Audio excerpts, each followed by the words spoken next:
మహామాన అని ఎవరిని పిలుస్తారు అంటే మదన్ మోహన్ మాలవీయ గారిని. మ్యాన్ ఆఫ్ పీస్ అని ఎవరిని పిలుస్తారు అంటే లాల్ బహదూర్ శాస్త్రి గారిని. మన భారతదేశానికి 2వ ప్రధానమంత్రి ఆయన. ఆయన యొక్క జన్మదినం అక్టోబర్ 2. మనలో చాలామందికి తెలియదు. అక్టోబర్ 2 అనగానే మనం ఎంతసేపు గాంధీ జయంతి, గాంధీ గారిని గుర్తుపెట్టుకుంటాం కానీ లాల్ బహదూర్ శాస్త్రి గారిని గుర్తించాం. అండ్ అలానే మన ఇండియాలో ఫుడ్ రెవల్యూషన్ ఏదైతే జరిగిందో, గ్రీన్ రెవల్యూషన్ ఏదైతే జరిగిందో అది ఆయన ప్రధానమంత్రిగా ఉన్నప్పుడే. అలానే ఆయన దురదృష్టవశాత్తు ఉజ్బెకిస్తాన్లోని టాష్కెంట్ ఏదైతే ఉందో దాని యొక్క రాజధాని అక్కడ మరణించారు. ఆయన్ని మ్యాన్ ఆఫ్ పీస్ అంటారు. అలానే జై జవాన్ జై కిసాన్ అనే స్లోగన్ ఏదైతే ఉందో అది లాల్ బహదూర్ శాస్త్రి గారే ఇచ్చారు.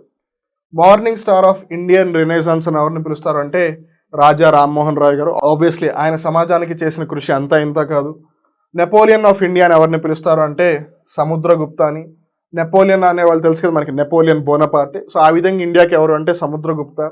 నేతాజీ అని ఎవరిని పిలుస్తారు అంటే సుభాష్ చంద్రబోస్ గారిని.